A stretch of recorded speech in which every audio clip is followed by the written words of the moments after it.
Okay, so good evening, and thanks for coming in on this rainy day. I'm looking at the description of today's speaker and his work, and I'm going to propose us to talk today. Well worth it. Great through the day. So today's talk is by Malamud. I'll say a little bit more about him later on. He's going to tell us about access to all knowledge. That's the title of the talk, and I say that up front for a reason. So this talk is being organized jointly with the Indian Academy of Sciences, in particular as part of the initiative of a new journal that the Indian Academy of Sciences has started to promote dialogue between science, scientists, and society, and everything in between. And the Center for Contemporary Studies at the Indian Institute of Science. And I thank CCS for providing the venue, making all the background arrangements, even though Professor Galakar and Professor Raj were away during this week on other engagements. Okay, so let me say a few words to just set the stage for today's talk. But you know, we live in a different era today, where we're supposed to live in knowledge society. We're supposed to be involved in the production of knowledge, and the commodification of knowledge. So the questions, perhaps, as compared to the time Tagore wrote this poem, are very different, and the answers are more complex than perhaps when Tagore wrote this poem. But all of us would have some notion, regardless of what position we hold, with respect to whether knowledge should be freed, and what do we do with intellectual property and all that stuff. We all probably have a notion that there is some body of knowledge and information which we consider to be public knowledge, and that public knowledge should perhaps be freely accessible, certainly, and freely and free to everybody. And from looking at some of the work that Malamud has been involved with, it appears that even in that more restricted domain, the situation is not so simple. Okay, so he has in fact been involved in making at least what is considered public information truly freely available and free. So he's been founder and president of an NGO in California called Public Resource, and so he's going to today talk about a lot of work that he has been involved in, such as sort of making information from the U.S. Patent Office and the Securities and Exchange Commission freely available, etc. I won't go through all of it. He will sort of mention examples that illustrate things that he's going to tell us. And like I said, some of this may well come as a surprise to you, but they are in fact not so freely available. And in India, he has been involved with information from the National Bureau of Standards, Indian standards. And again, I was personally surprised that this is not readily and freely available information. So he will have a lot of surprising things to tell us. But all of this is perhaps for this audience somewhat esoteric, in the sense that we don't day to day think about standards and patents and so on, many patents. But something that we can all very readily relate to is the access to information of a scientific and technical variety. We deal with it every day. We're sort of downloading and reading papers, getting frustrated about not being able to download papers because the sold by the journal that publishes them. But one sort of broad, confusing fact about this situation is the majority of research that produces this knowledge is one way or the other publicly funded. And how do we deal with this fact, and what expectations should we have about this information being in fact freely available? I believe that Carl will focus at least a good part of his talk on the latter questions, and I welcome him to this event of the Academy of Sciences. So he will tell us about access to all knowledge.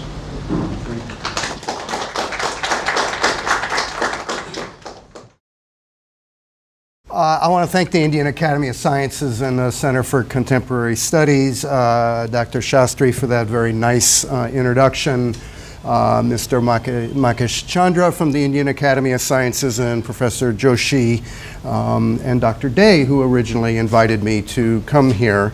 I'm going to talk about access to knowledge. I'm going to talk about things like Sci-Hub, grand challenges and opportunities we have before us, and some specific actions one can take to make knowledge available, and how to get there, how we can learn from Gandhiji and Martin Luther King and others on how to change our world. But first, kind of the first half of this talk, I want to explain where I'm coming from, the meandering path that led me to this. So I'm going to talk about some non-scientific databases. My background, I want to make very clear, I'm not a lawyer. I went to law school for 1 year and dropped out. I was trained as an economist. I studied antitrust and regulation of industry. And I was just about ready to do my dissertation. I had finished my orals for my doctorate, and I dropped out of that program because computers were starting to happen about 1982 or so. The mini computers were starting to get deployed, and I taught myself how to use computers, became somewhat of an expert on databases and networking. I helped developed the Indiana University Computing Center. I went to the Board of Governors of the Federal Reserve System in the United States and worked as part of a team that moved our money supply forecasting off of mainframes using COBOL and punch cards, or probably not punch cards by the time I got there, to Sun workstations and Ethernets and things of that sort. At the time, by the way, our money supply forecasting was based on COBOL code.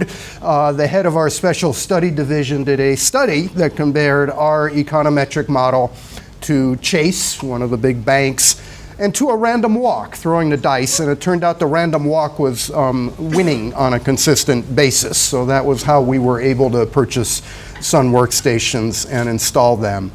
I spent most of the 1980s working on computing and writing professional reference books. I wrote a 3-volume series on network protocols.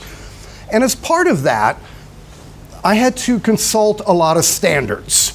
And computer science standards come from the International Standards Organization and the IEEE and groups like that, and they're very, very expensive.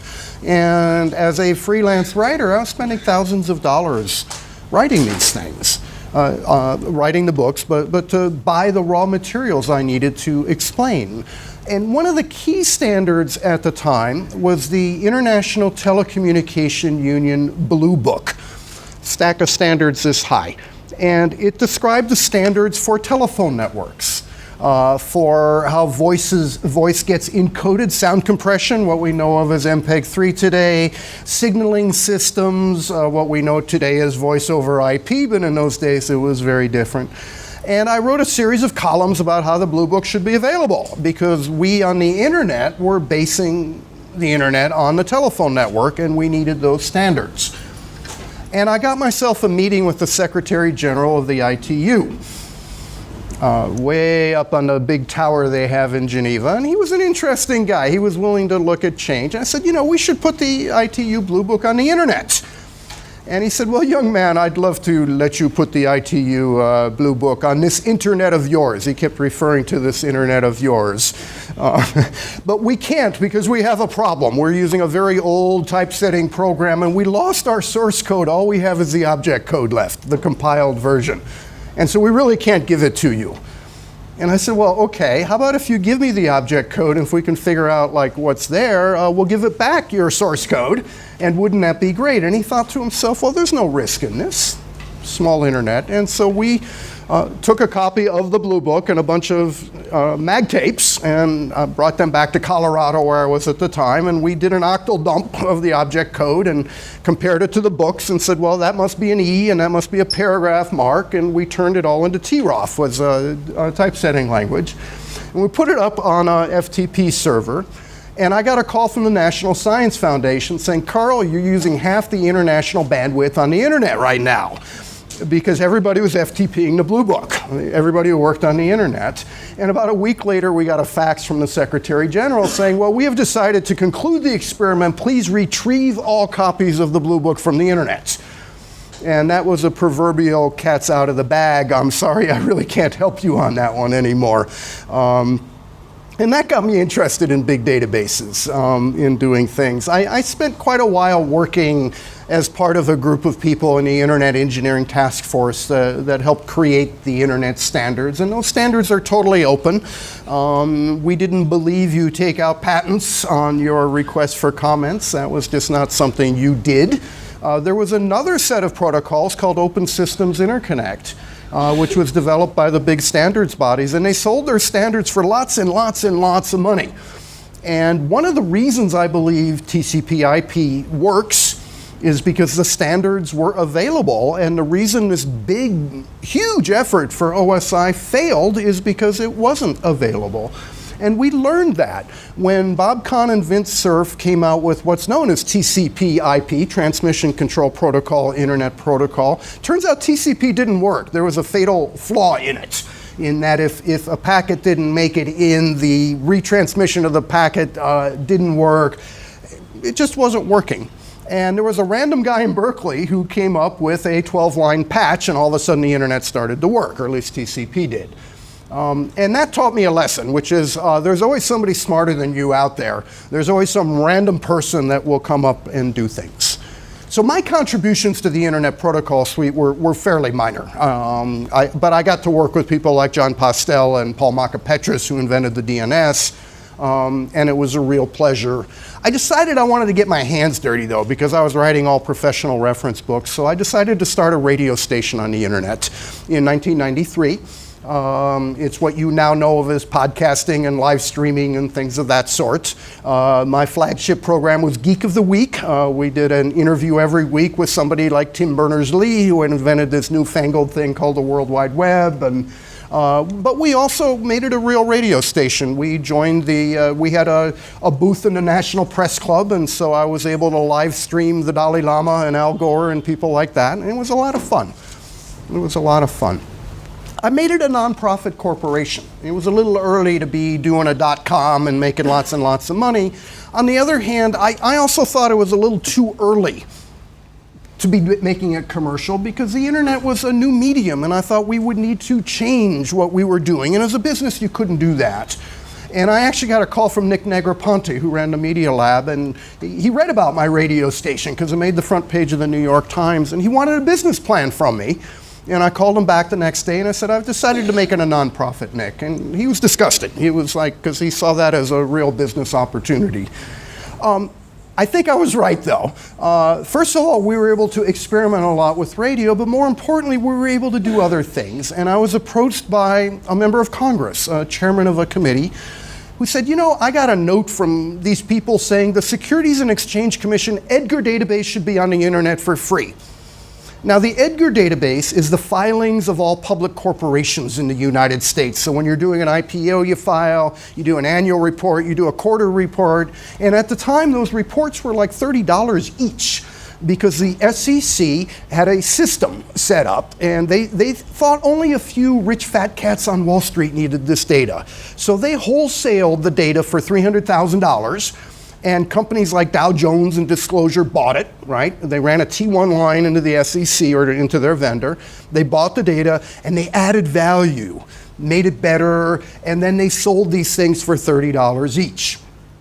And I thought that was nuts. So I went back into the congressional staff and I said, nah, there's no reason you couldn't put this thing on the database. And a very brave person at the National Science Foundation gave me a grant. And so I got a grant from the American people to buy this data from the American government and give it back to the American people and give it away for free. And I ran it for 2 years. And then I put a sign up on our website that said, this service will terminate in 60 days.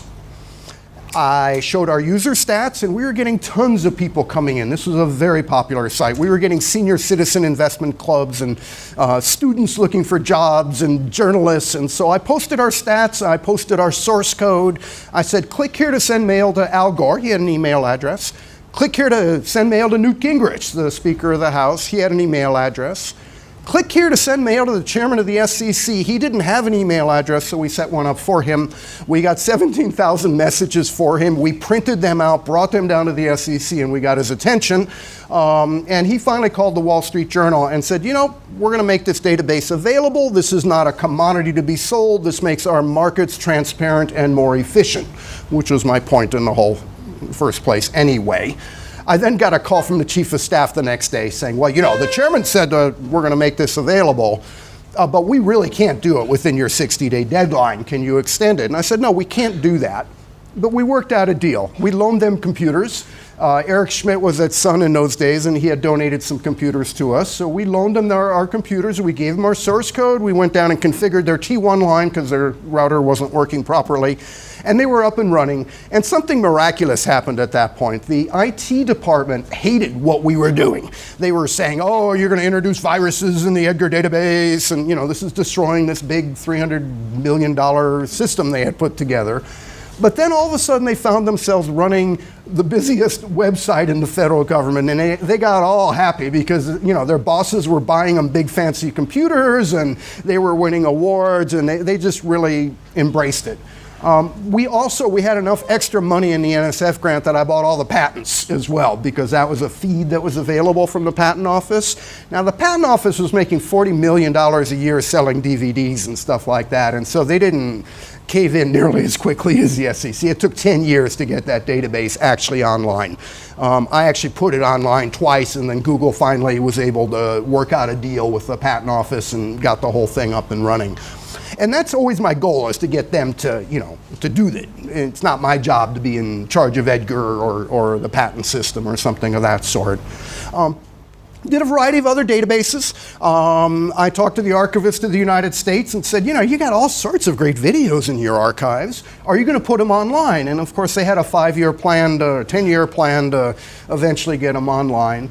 But I said, you know, can I send volunteers in, maybe with DVD duplicators? And he said, oh yeah, that would be great.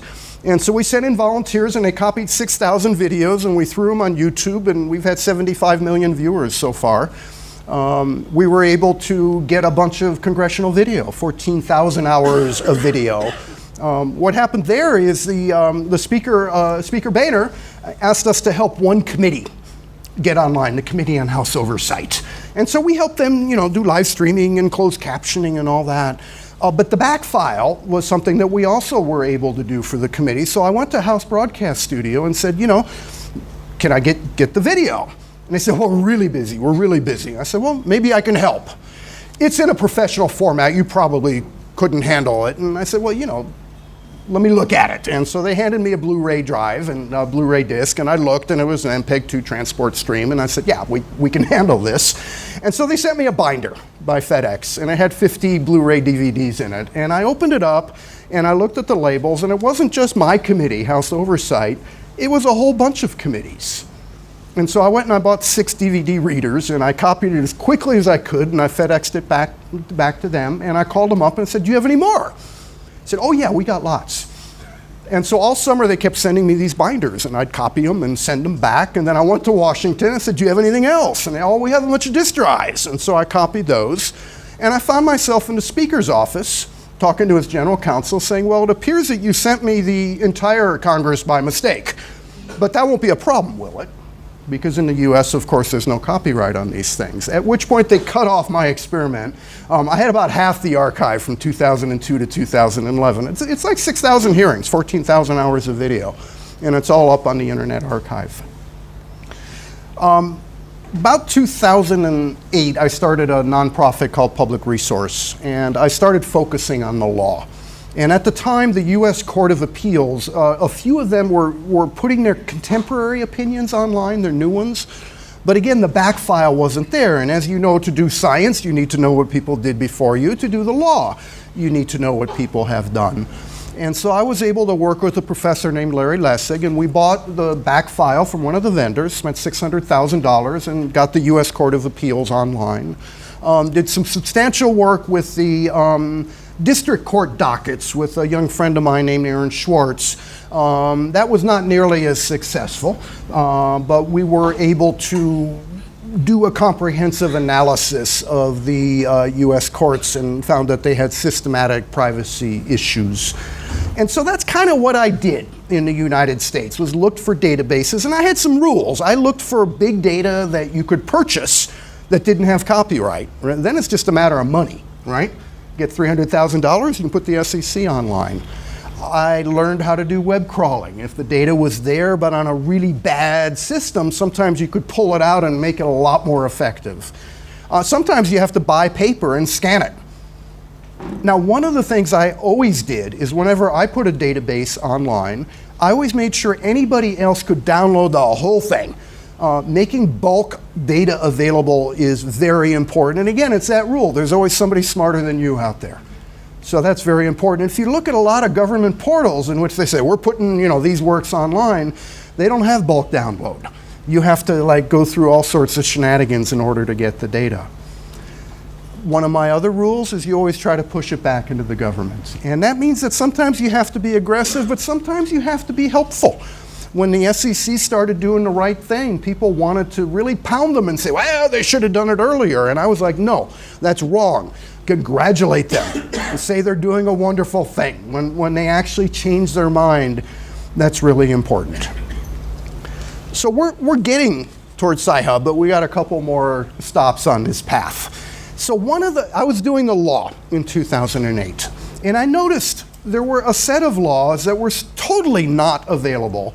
And those were technical public safety codes, building codes, electrical codes, fire codes, standards for the safety in factories, for personal protective equipment, for eyeglasses, for ladders, the safety of textile machines, safety of hazardous material transport, right? If you're going to transport uranium, here are some technical standards.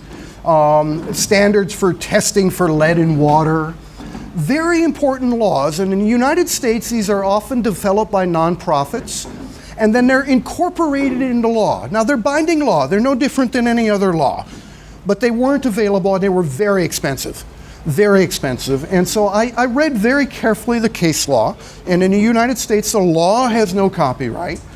I convinced myself that there was a Fifth Circuit decision of the US Court of Appeals, and in which a young man had put the Texas Building Code online, and he had won his appeal. They said, no, it's the law. Even though it was originally a model code, it is now the law.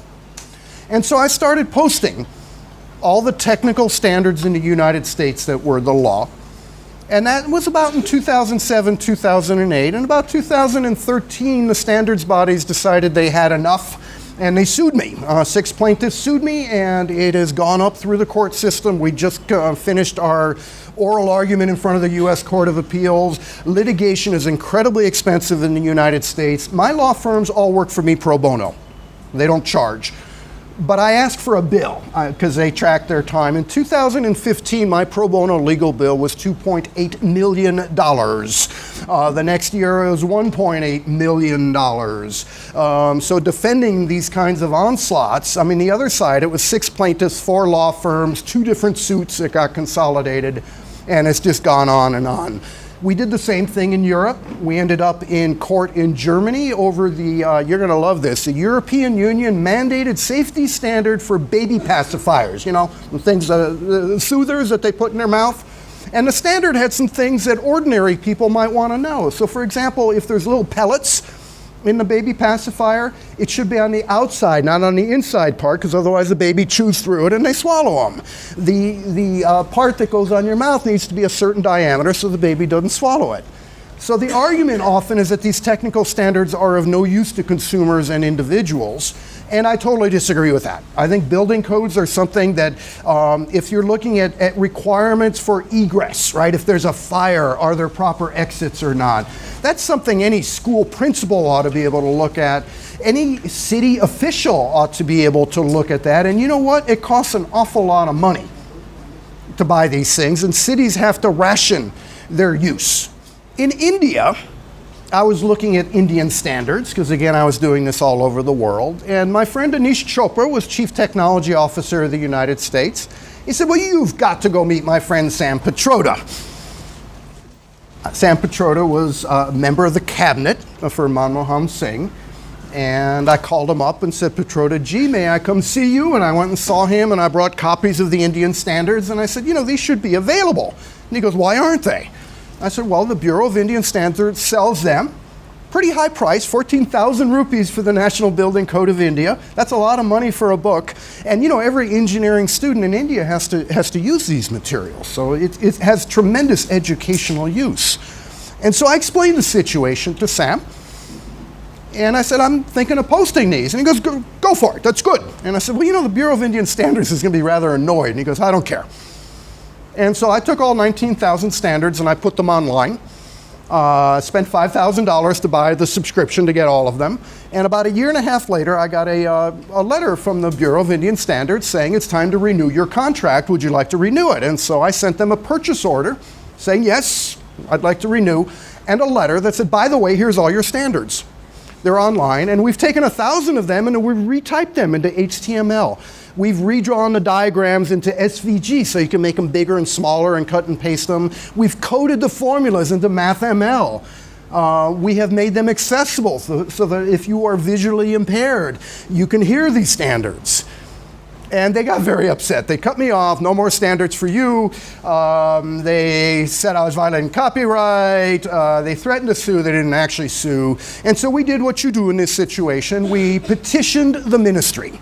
And we prepared a very nice petition, notarized affidavits from Vint Cerf, from Sam Petroda, from a whole slew of distinguished professors of water engineering and transport in India, explained why these things were mandatory. Ministry rejected us out of hand, and so we filed a public interest litigation suit in the High Court of Delhi. I am joined as a petitioner by Srinivas Kodali, a talented transport engineer who also has been doing amazing work on Aadhaar. A lot of the security bugs in Aadhaar and things like that, he's been deeply involved in finding those. And Sushant Sinha, who runs the amazing Indian Canoon, which comes right here out of Bangalore. It's all the court cases of India. We are represented by Nishith Desai, one of the leading law firms in India, and our senior advocate is Salman Khurshid. So on Wednesday, we were in fact in front of the High Court of Delhi for our oral argument. We got about 5 minutes in and they ran out of time. So we're going to be back on October 9th, and we have hopes. Our position is that these are the law. That these standards are the law, and in India the law, it is fair use to use it.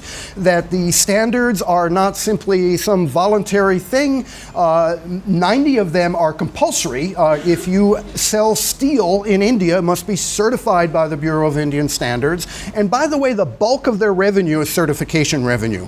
Less than 2% of their revenue is standard sales. They don't need this money. Many of the standards are used in regulations by the union government and the states. So the Ministry of Textiles uses the textile standards, and the Ministry of Steel. The standards are developed in a process supervised by 2 ministers, joined by 4 state ministers, 4 members of parliament. It's an elaborate process that begins with committees that have a lot of government employees and professors, all volunteering their time. There is a public comment period. They are then approved. They are then noticed in the official gazette, and they become official Indian standards. That's about as law-like as you can imagine, right? They're not acts of parliament. They're not regulations of the ministries. They are nevertheless the law. So we're suing the Indian government. I was sued in the US. Based on that and a variety of incidents that happened when we were trying to put court documents online, I did a deep dive into the issue of questioning authority. How do you do that? Right? How do you change a system? And that, of course, brought me to Gandhiji, to Martin Luther King. I did a deep dive into Indian law because I thought, as an American, if I was going to the Indian government saying, you are doing it wrong, these should be available, I should take some time to learn a little bit about the system. And so I bought the 3-volume constitutional law series that Sirvai had, a whole bunch of other things, and I did a lot of reading and a deep dive into Indian history because I really wanted to understand a lot more about the system of government. That led me to focus even more on India, particularly with my friend Sam Petroda inviting me to travel with him, which is a real trip. It is amazing watching him walk through India. There'll be 1,000 people in the audience. We go to board a plane to Bangalore, and we're on the jetway, and 5 different people came up to get selfies with him while we're trying to board the plane. It was quite the experience. So I've told you about the standards collection, the technical knowledge of India. There's a system called the Digital Library of India that was put together that had about 550,000 books that were scanned over a 10-year period. And the scans weren't the greatest, but it's an important collection. And I set a number of web crawlers going, and it took me about 6 months, and I was able to get 463,000 of those books, and I put them on the Internet Archive. The government took their server down, so I am now running the only copy of the Digital Library of India. Presumably they'll put it back up again. They had some copyright issues. They were a little sloppy on copyright. But I looked at it, and we took about 60,000 of the books off. So, British medical journals, for example, we just removed those. But the vast majority of this collection is really amazing. It's 30,000 books in Sanskrit. It's 19,000 books in Gujarati. It's 20,000 books in Telugu.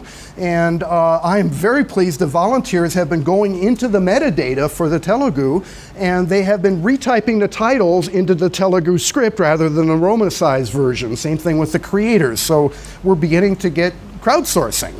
And we have, I'm sorry, Arjuna is here, and he's the guy that's been leading that effort. So we're beginning to get people making this Digital Library of India better. I've been crawling DSpace, so we have 23,000 books from the West Bengal Public Library we're about to add. I added a whole bunch of Sanskrit books that were at the Archaeological Survey. There's 2,000 videos that we found that we're putting online, and I've renamed it the Public Library of India because I didn't want anybody to think that I was pretending that I was the Indian government. So we've taken great pains to make sure we're okay there. The third collection, working with Sushant Sinha and some volunteers, we are mirroring all the official gazettes of India at the union level, but also the states. And some states don't even have them online. But the ones that are online, we're systematically grabbing, we're putting them on the Internet Archive, we're running them through OCR. And so for the union government, the official gazette, you can now search inside them, right? Because we've now got OCR, and some of them are born digital, so you can do keyword searches and find out which volumes of the Gazette, talked about vice chancellor appointments, for example, or regulations from a particular ministry. That project is just starting, and we're going to be doing it for the next couple of years. Have some very sophisticated crawling code that is open source. It's on GitHub already. We haven't publicized it yet. So that's 3 collections, and then I'm going to tell you about one more, and then we're going to get to scientific knowledge. I went to see Sam Petroda one day, and he handed me a USB drive, and I said, "What's on there?" He goes, "The collected works of Mahatma Gandhi, all 100 volumes." And I looked at it and said, "Well, can I put it online?" He goes, "Yes, of course." And I said, "Well, where'd you get it?" "Well, Sabarmati Ashram." "Well, aren't they putting it online?" "Yeah, they're working on that." I said, "Well, won't they be annoyed if I do it?" And it turns out I have made many visits now to the Sabarmati Ashram. They were a little worried at first about what I was doing because it wasn't them doing it, but they seem to feel that this is a good thing. But since I had the collected works of Gandhiji online, I went and found a lot of the selected works of Nehru were on a government server, but they were missing about 10 volumes. So I grabbed the ones that they had, I bought the other volumes, and I put those online. So we now have the most complete collection of the selected works of Nehru. We have the complete works of Ambedkar. We have 129 audio files of Gandhiji speaking at prayer meetings during the last year of his life, as well as the English translations from the collected works. So you can listen to Gandhiji speak, you can see what was in the collected works with the footnotes, and then you can click into the collected works and you can see what letters he wrote that day, who he saw the previous day, and you can really just walk through that year of his life. It's really quite incredible.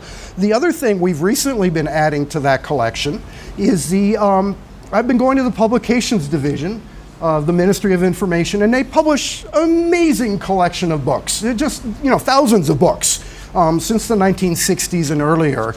And I've been buying every book I can find. On the used market, I go to the government bookstore, and we've got, the 50-volume Builders of Modern India. There's books about hairstyles of the forest people. There's books about the lamps of India.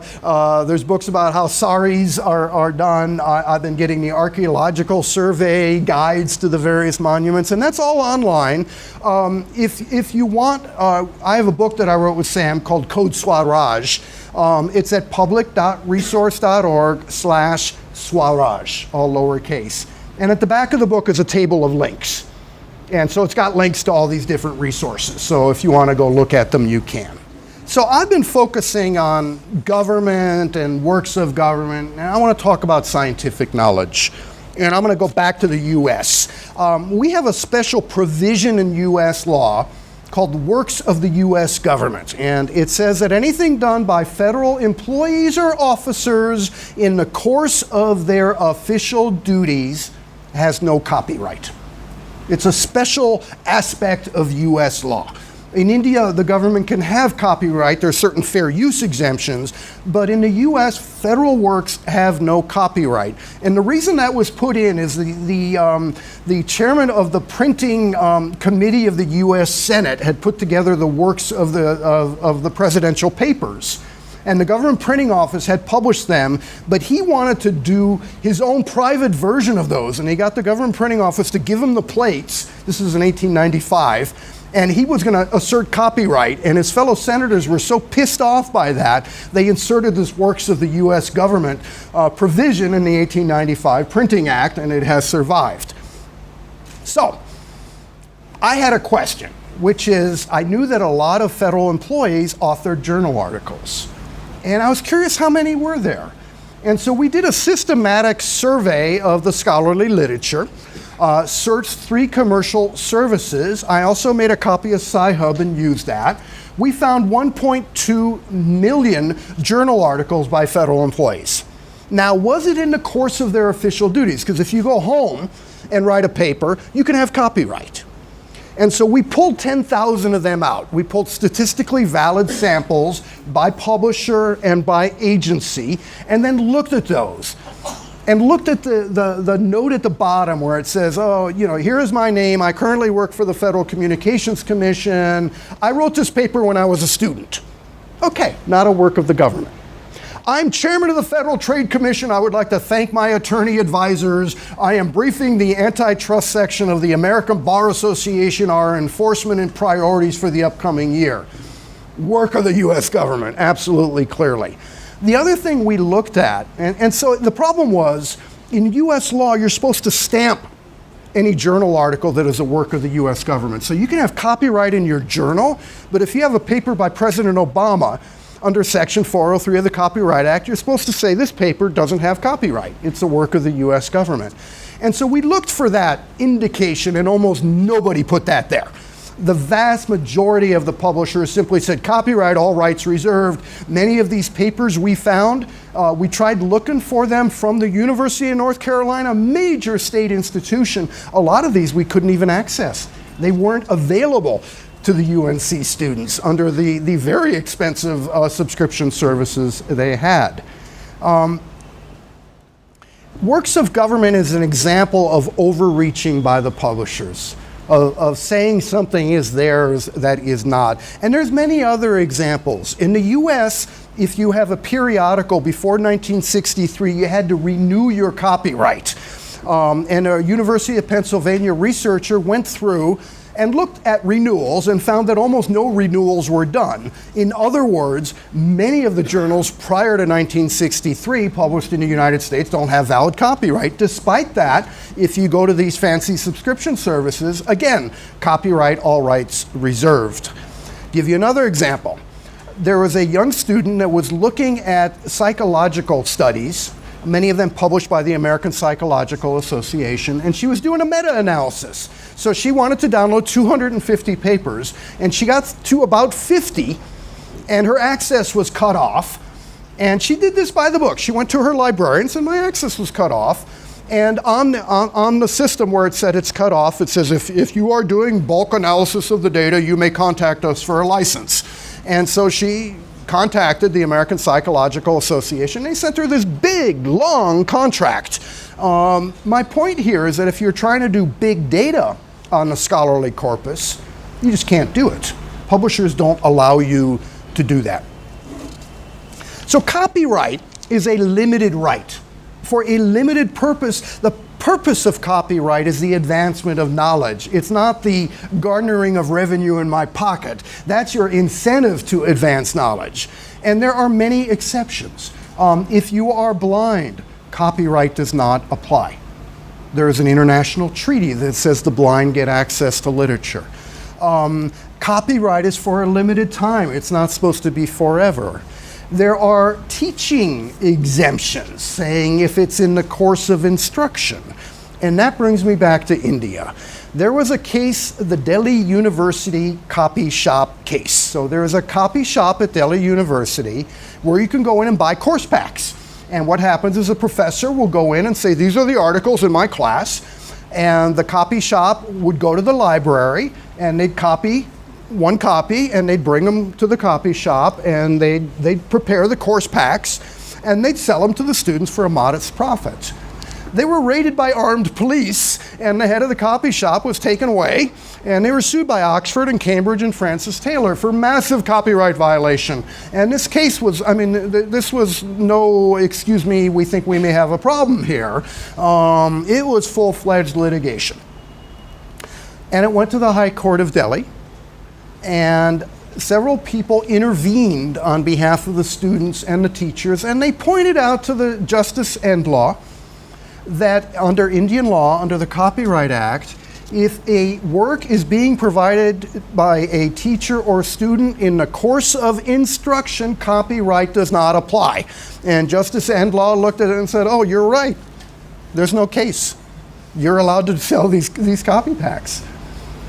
So there is a teaching exemption, and that's not just Indian law. This is in the Berne Convention, right? The international treaty says that countries may have a teaching exemption.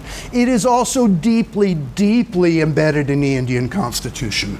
The right to education, the right to life is based on the right to educate yourself. The right to practice a profession of your choice is based on the ability to educate yourself. Every student up to 14 has a right to an education under the Indian Constitution. Parents are required to provide that education. And so this is deeply embedded. It's also deeply embedded in Indian history. If you look at Taxila and Nalanda, if you look at the Buddhist councils, the idea that we get together and talk about things and share knowledge. If you look at the Bengal Renaissance, the idea that knowledge is something that we should impart is really quite fundamental. And in fact, that Tagore poem that was quoted was part of our petition to the ministry, which they obviously did not view with great respect, but they didn't like our petition. They just didn't buy the idea that standards must be available. So I mentioned that I had made a copy of Sci-Hub for my purpose of examining it for works of the US government, and that is a transformational purpose in the United States. I wasn't publishing Sci-Hub, I was using it for research, non-commercial basis. It doesn't mean that I wouldn't have gotten sued, but we felt pretty strongly that what we were doing was squarely within the limits of United States law. On the other hand, I think if I had published those 1.2 million journal articles, even though it's pretty clear these publishers were screwing that up for works of the US government, it was pretty clear we were going to have a big fight. Publishers are very aggressive about keeping their copyright on these things, even if they don't really own it. And so I did something. I took my 16 8-terabyte disk drives. This is 2 ZFS arrays, which means you can lose 2 disk drives and still have all your data. It contained 60,179,000 journal articles, so it's not all of Sci-Hub, but it's about 90.1%. Sci-Hub is now 67 million articles. There's about 93 million articles in total if you look at Crossref. I packed those up in a suitcase and I brought them with me on the airplane and I locked them up in India. And I went on the wire and I did an op-ed, who may swim in the ocean of knowledge. And I made one point very, very clear. I have no intention of putting up a pirate site, right? I'm not going to mirror Sci-Hub and just put it up. If you want to do that, you got BitTorrent, do it yourself. It's not what I do, okay? What I do, and what I'm trying to do with Sci-Hub, is understand if under Indian law there is a way we can make these articles available to the 20 million students of India rather than forcing them to go to a pirate site, because we know that India is the second largest downloader of Sci-Hub, China's the biggest, but you know, in the top 10, the US and the UK are right up there in the top 10 because US students don't have access to the scholarly literature, don't have access to a single article. Sometimes if you're a researcher and you need an article that isn't available in your subscription, publishers will charge you $5,000 for that single article. And you know, you got to go to whoever gave you the grant and get them to approve that, and sometimes you have no choice. You say it's critical to my research to have that.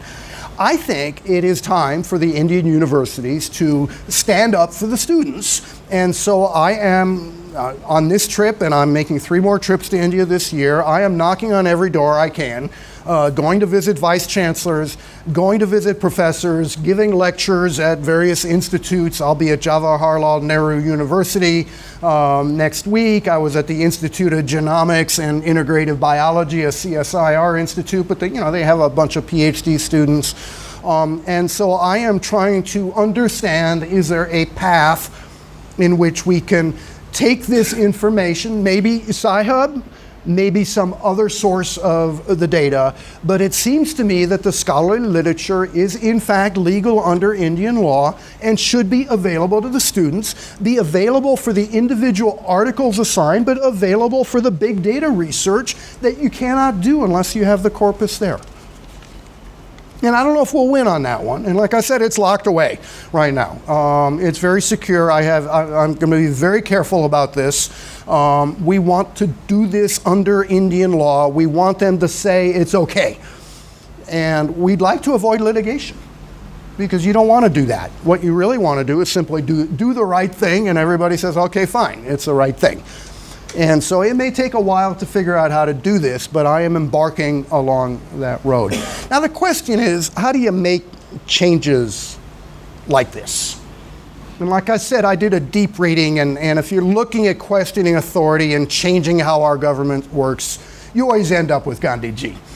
And he taught us how to question authority and how to strive for a better world. He said we must all do public work. He taught us to struggle, and that teaching inspired Mandela, it inspired Martin Luther King. It was King that said that struggle is essential. He said that change does not come rolling in on the wheels of inevitability, it only comes with continuous struggle. What Gandhi did is more than just liberate India. What he did was decolonized the entire world. It was an example. It had huge effects in Africa, in all the colonies of the world. And today, knowledge has been colonized. Knowledge is in the hands of a few rich corporations, ironically enough, many of them in the United Kingdom. There's a number of very rich societies that have been very aggressive. To me, scientists are the new indigo farmers, right? You are preparing these raw materials. Journals are the railways. You're shipping them to England, and then they're shipping back these fancy finished goods and saying you may only buy them from us. Sci-Hub is, to me, a salt factory on the edge of the ocean of knowledge. It's an unlicensed salt factory. They are making salt, making it available for people. and they are getting persecuted for doing that. And so I believe that analogy actually holds to the modern world, and I am not trying to compare journals to the liberation of India, but I believe that analogy is a valid one. You may ask why this matters so much. We have some dire problems in our world today. We have climate change and climate change deniers, people, particularly in governments, my own president, who just don't believe it's real. We have great poverty, but growing inequality. We have disease and $1,000 pills that can cure those diseases. We have a surplus of food in India and 200 million people starving. We have violence and intolerance. And you may ask, why do you care about access to knowledge? The reason for that is I think if you want to solve these big and important problems, we have to understand that democracy is based on an informed citizenry. We own our governments. Access to knowledge, I believe, is the great promise of our times. And if government isn't dealing with climate change, we need to educate ourselves and force our government to deal with climate change. If they are not dealing with $1,000 pills for diseases that are rampant among the poor, we need to force our government to do the right thing.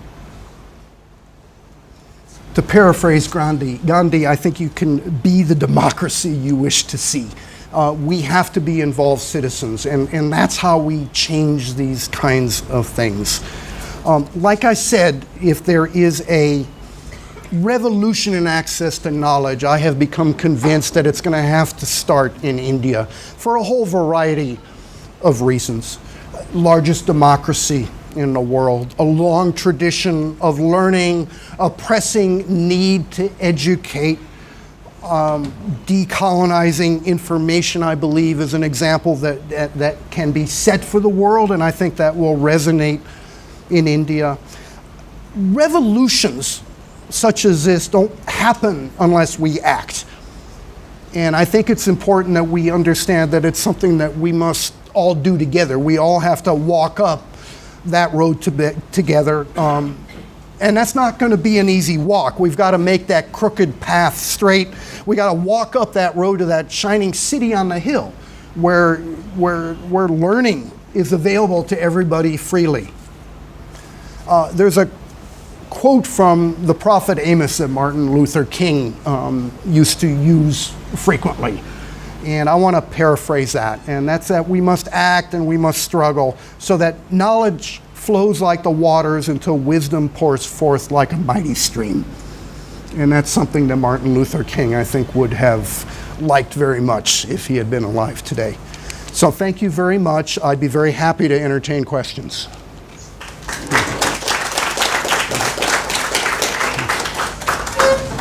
So thank you very much. That was very stimulating and inspiring. I'm sure there are lots of questions, so I'll sort of, Carl will take them and questions. So, every argument of this magnitude has the other side, right? I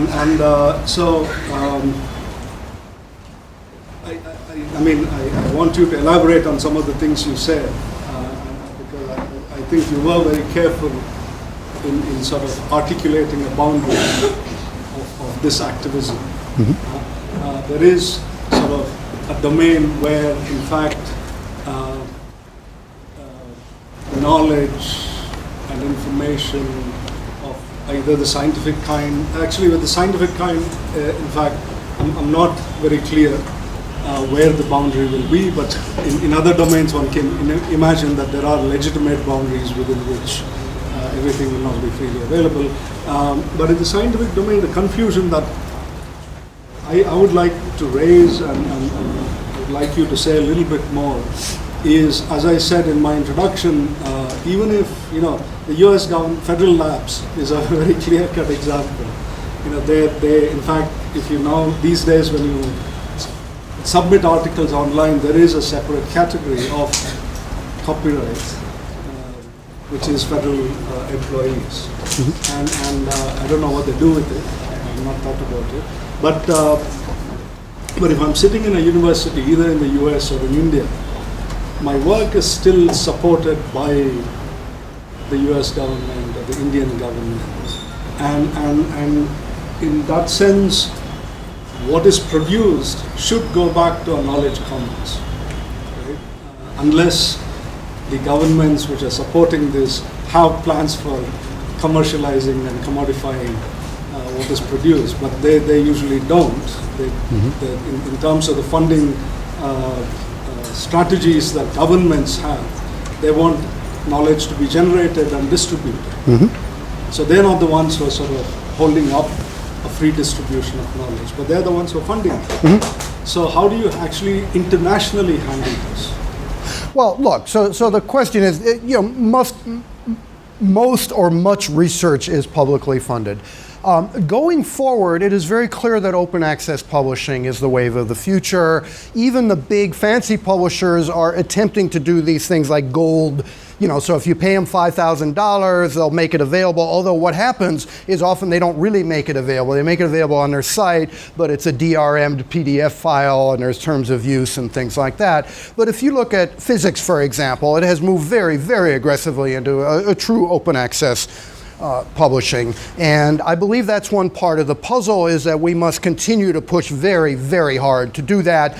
It's very important that universities reward their professors not for having published in, the paywalled, like doctors get a lot of benefit from being in the American Medical Association journals, which are not open access.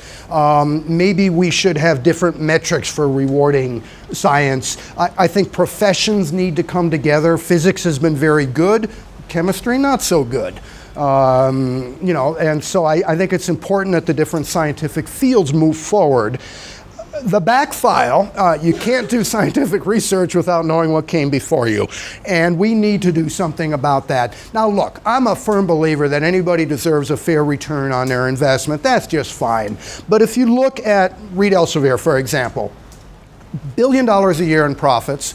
On scientific publishing, their gross margin is 39%, which is bigger than Google's gross margin.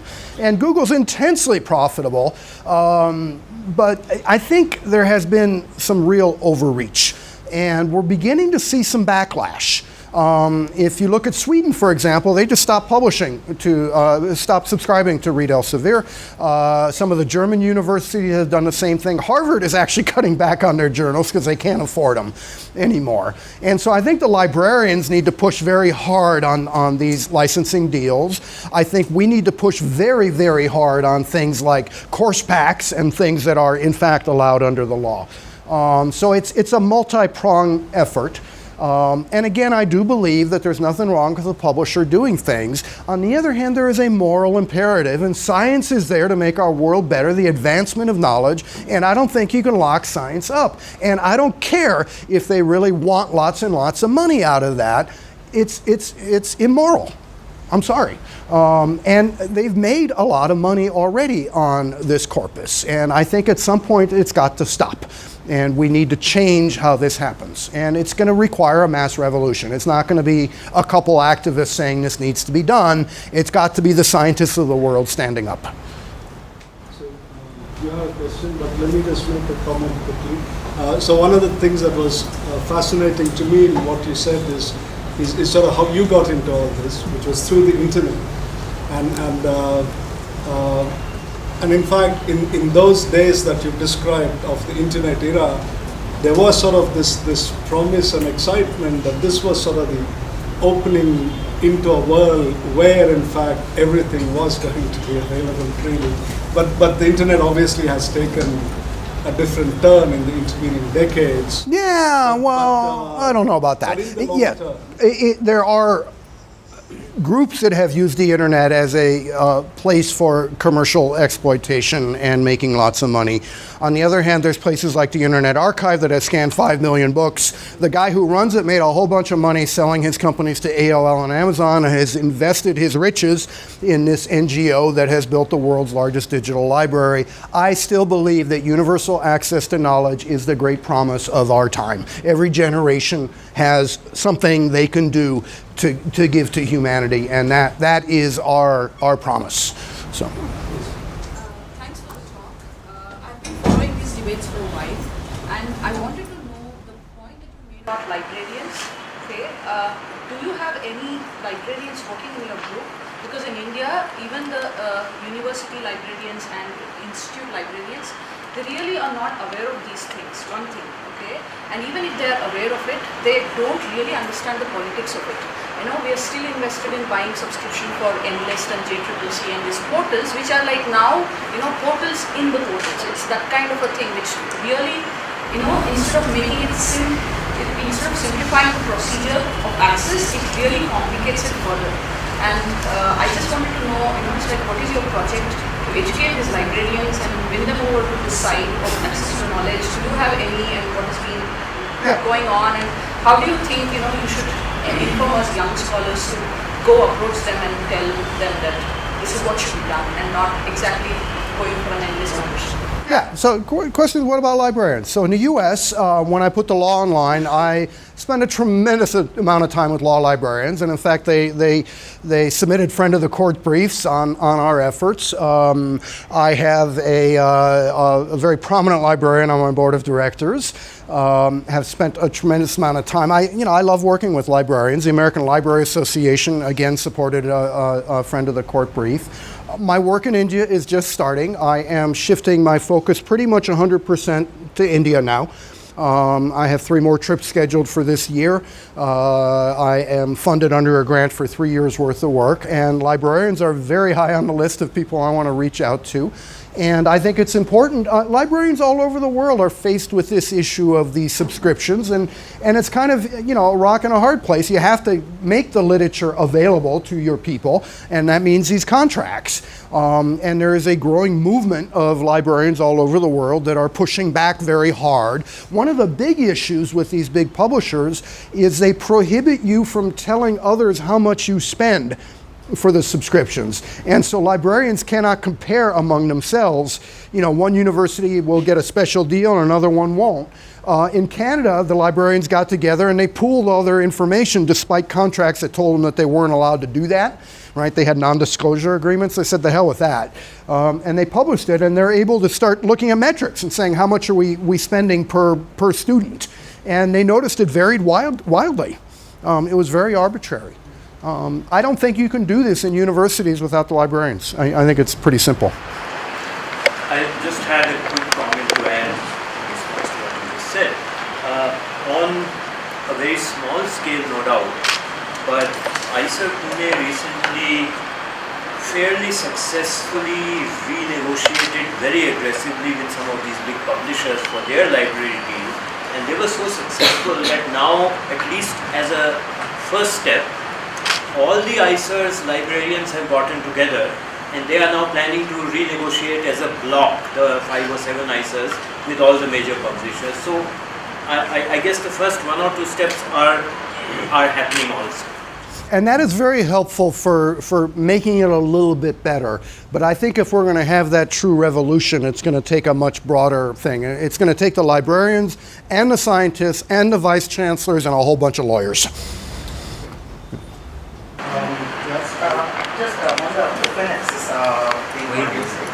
So I have heard that American Chemical Society is going to be, they are making the open access channels more and more. But in that case, we see that it will again make charge for uploading an article. So again, that could be a burden for the researchers. If you have to pay to upload an article, so when we are facing a fund crunch throughout the world in scientific research, so I think what do you suggest on that? Well, American Chemical Society has been particularly aggressive in suing ResearchGate and Sci-Hub and folks like that. Look, I don't know the answer to negotiate. The answer is simple. The chemistry students and professors of the world need to stand up and say enough is enough. Same problem in my field. IEEE and the ACM are just totally against open access. They have a couple things that are available. So the Ethernet spec is finally available from the IEEE. And that's because they got some corporation to sponsor it. I think we need to stand up, particularly on these scholarly societies that have a higher purpose than simply making money. And I don't think they will do the right thing unless we push them. I just don't see any way around it. So I like, a lot of the publishers are taking small steps towards open access, but they're doing it in a way that's kind of, it's the least they can get away with. It's like standards in the US. The building codes are now available on the internet, partly in response to my own work, but they put it on the very worst website they possibly can. So if you're blind, you get nothing. Extensive terms of use. You can't print, you can't search, you can't save. There's no links. And we're getting the same thing in scholarly publishing. They're doing open access, but they're just doing just what, it's like a lawyer designed the open access program rather than a chemist. So, I mean, we have to, it has to be more than just a few activists going after it. It really has to be a mass uprising within the professions. That's going to be the only way, particularly in science. It's the only way to fix it. And when a couple professions lead the way, it's going to make it a lot easier for the others. So the physicists have done yeoman's work, right? And they also helped get the World Wide Web up and running. Because remember, Tim Berners-Lee was at CERN when he did it. It was to help physicists do things. And I'm particularly proud of that because my father ran the main ring at Fermilab and comes out of the physics world. So, but some professions are not doing enough. Also started the archive. Mm-hmm. The archive was also started by the physics community. Yes, no, absolutely, absolutely, yeah. But there is a, so anybody else has questions? So my answer is I don't have all the answers, right? I look for specific things I can do that are strategic, as you can see from the work that I've talked about. But I think everybody needs to be doing the same thing. And maybe the only thing you can do is write a letter to your society or run for the board of directors or start a student chapter that passes a resolution that says we believe this is wrong, right? But everybody's got to look for something. Gandhiji said everybody needs to do public work. Everybody needs to do bread labor, right? Every day you need to like do something. And this is something that if you're a scientist, bread labor might be writing letters to the American Chemical Society or starting petitions or whatever. So I'll let you ask the question, but can I just make problem we are facing right now is in addition to, let's suppose we send a paper to some book, free journal, put in that paper. Others, some publishers release, even though it is, everything is fine, they'll say that we have another paper of paid journal, so they'll just slightly transfer it to the paid journal. So the question is, you do the open access and it's got a low impact factor and you submit it there and they come back to you and say, well, you know, if you do it over here on the other side of the paywall, your career will advance more because you're going to be in a more prestigious journal. That's pretty simple. We just have to stop having those metrics be based on those kinds of situations, right? That is up to the universities and the students and the scholars. We just need to stop judging ourselves that way because we're just playing into the hands of a bait and switch, which is, I think it's wrong. And I understand that, you know, it's like my career is important. I need to like really get the highest impact I can. And again, that's why we need to stand up as professions and begin saying, no, we're not going to do that anymore. We are going to come up with alternative metrics, and there's tremendous work being done in alternative metrics, right? Different ways of measuring impact, and we need to begin using those. If you are tenured faculty, you need to, you know, figure out ways of coming up with different ways of deciding whether somebody gets tenure. Look at their works. Actually read their papers instead of just looking at the impact factor. I know that's a radical notion, but okay. No, but I think just as a comment to your last remark about Gandhiji, see, whatever sort of individual acts of activism he practiced were sort of guided by a worldview that was well formed ahead of time, so to speak. Okay, though that's not entirely true. He kept revising his viewpoint. So here, I think one of the issues that probably merits a lot of attention is, do we have really an agreed upon right view of publishing, how you evaluate all of this. And this actually will require, like you said in the beginning, a very major act of introspection by the community. Well, so there's two aspects to that. Okay, one is that you need to begin the process of petitioning. It was Gokhale that said we petition in order to educate ourselves and to educate our rulers, right? On the other hand, before you commit satyagraha, you must really think about it. Before Gandhi walked to the sea, he was in the ashram for a long time with 80 people, and they thought about it, and they trained themselves, and they educated themselves, and it was only then that they walked, and it was because they were ready that 10,000 people joined them on that march. And so you need to do both. But there needs to be some action now. I don't think we can wait until everybody agrees on the right path forward. I think people need to start walking down that road. So, I mean, I want to sort of follow up on her question a little bit more. Because, in what you said, you sort of appeal to the tenured professors and people who are sort of secure in their careers. But if you look at the audience here, most of them are starting their careers. And the perspective is actually a much more difficult one to negotiate. So what do you tell these students who want to get papers out in good journals? And they have sort of preconceptions about what. Well, okay, so one piece of advice is I think the impact factors are somewhat overrated, and I think by the time you are going for your tenure track positions, I think the world will have changed, and so you can in fact begin publishing in the places that you think are the right places. And partly that's something you do because you believe it's the right thing to do. But I really do think that, if you're looking 10 or 15 or 20 years down the pike, the world's going to have changed by then. And I don't think it's the right thing to do to say, well, I like this open access journal, but I might get some slight marginal benefit by being over at this other journal that the publisher is trying to get me to do. It's not going to have a huge impact on your career. It's just a very marginal change. And so I would say that if you can, obviously you don't, if you're a medical student and the Lancet wants your piece, then you probably do it there.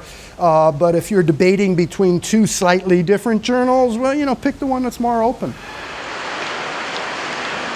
Once again, just a small comment in response to the question you raised. If you look at the most recent issue of the Proceedings of the Indian National Science Academy, there is an article which is the outcome of a sort of group of people set up by the Indian National Science Academy to produce some guidelines that hopefully will be impressed upon universities and other bodies about how to evaluate science. And those guidelines very explicitly deal with some of these issues and suggest that there are better ways of evaluating faculty, including, as you mentioned, reading the papers and judging them. But there's a well thought out document, at least for the first time, that has now come out. So just in the recent issue of Insight. The world really is changing. There is no doubt about it, and open access is very much the wave of the future. And that is going to happen. We have to fight to make it happen, but it's very clear at all levels and in all countries that people are beginning to move in that direction. Part of the trick is to make sure we don't get half-baked versions of open access. People have to stand up and say, no, this silly gold version is just not working. DRMing the piece is no good. I should have a right to post my own work, right? The idea that you're not allowed to post your own articles is nuts. Right? Absolutely ridiculous. That should be fair use. And that's going to take a few lawsuits in some countries to do that. But, in the US, it's very clearly fair use. It's your own work. I'm sorry. And the idea that you can only print, you can only post the preprint, but the version of record is somehow something that you'll never be able to get access to. I think that's immoral. I think if you wrote a paper, you ought to be able to have it on your own website for non-commercial use. So one thing I forgot to mention in the introduction is an article by called Malamud is posted on the web platform called Confluence, which is associated with the journal dialogue that I mentioned in the beginning. Please go to take a look at it.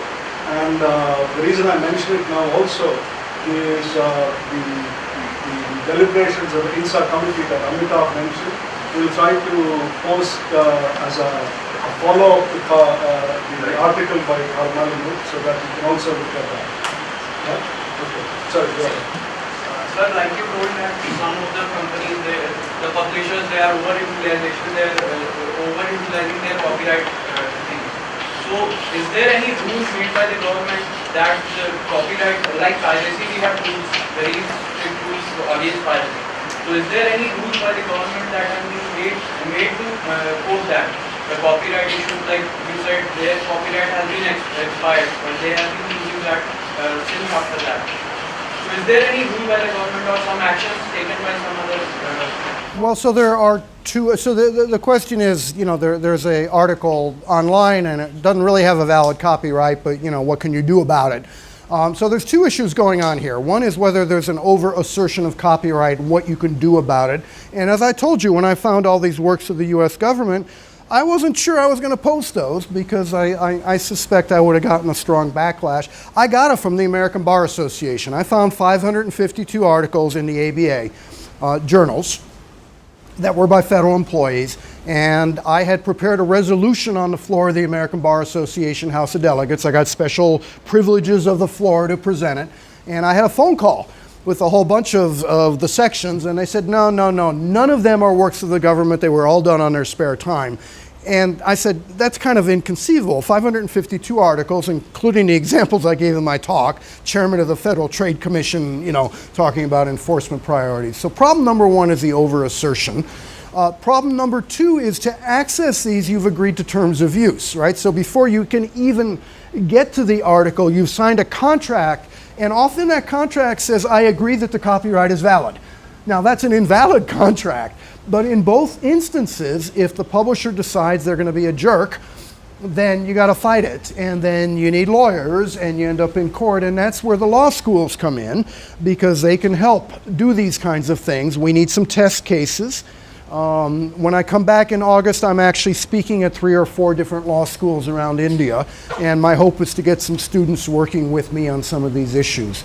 To the extent that it's unclear, though, then that really is a matter for the courts or a matter for the governments, right? Sometimes you can do these things without litigation.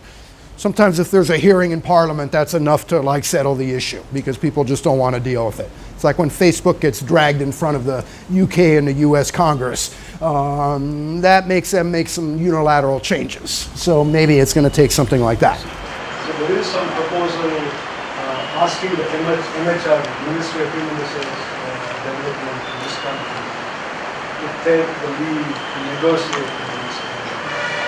I believe that I think universal access to knowledge would be a dandy campaign plank for a politician, and I am very much hoping that at some point in the US and India, some politician looks at that and says, this is important.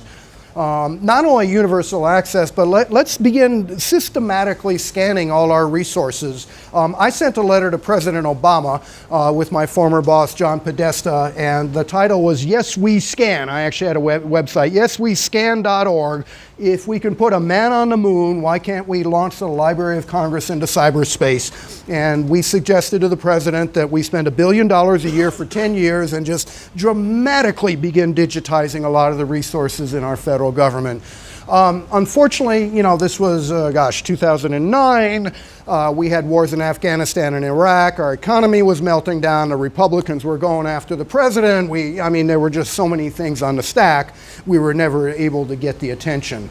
But I believe, a huge effort for a public library of India is something that a government would just get amazing feedback from people. It would be very popular, and so it would be very nice if we can get our politicians to begin embracing these goals. I have a question regarding gene painting. Regarding what? Gene painting. Yes. Yeah, but I don't know if it's relevant to this discussion right now, but there's a lot of issue in which the gene should belong to the organization that carried out the research or to the person from whom the gene was extracted and so on. But then in 2013, US said that genes can't be patented. But there are still genes like DNA genes that are patented today. So what's your opinion on that? I personally think gene patents are a ridiculous idea. It's not an invention. I'm sorry. It's something that exists. Right? I can see a drug that, does something to molecules and genes, maybe getting a patent, and even then I'm somewhat skeptical on a lot of the patents that have been granted.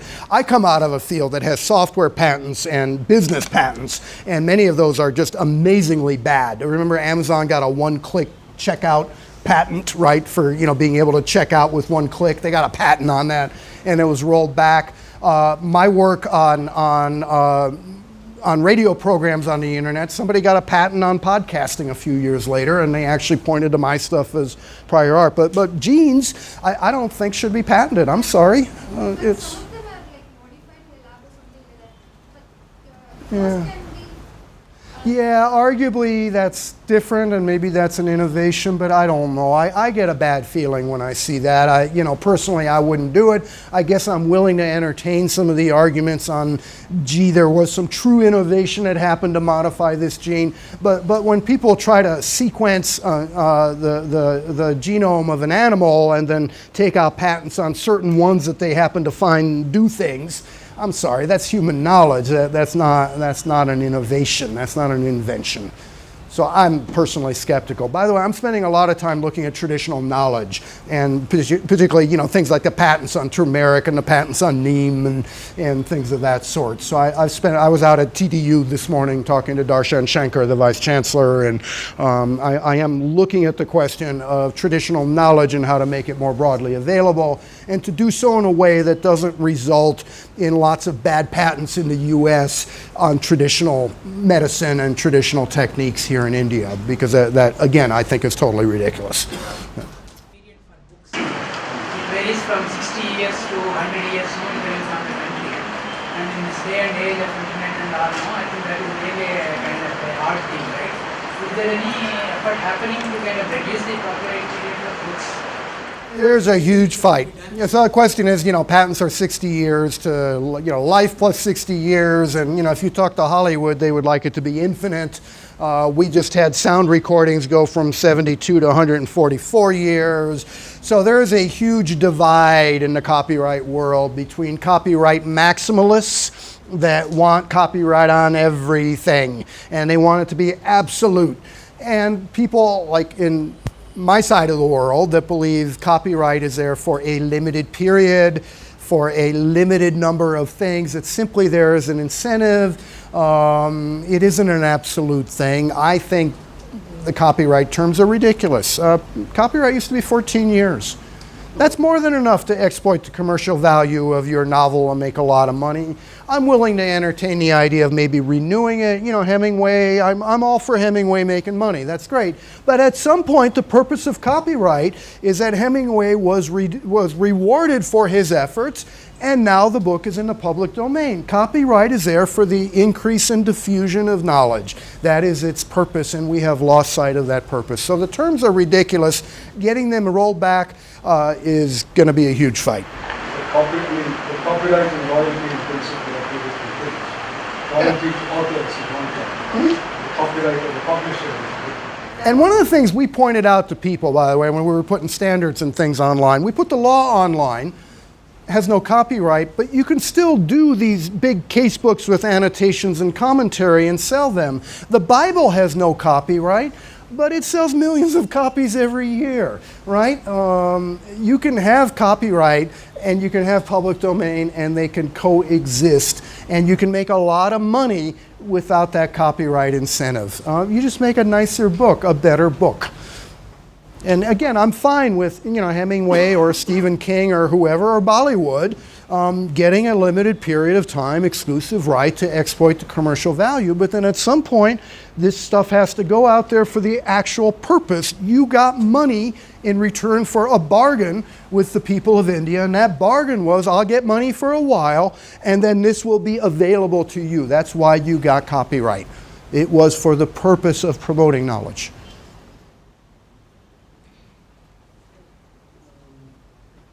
Okay, thank you very much, everybody. So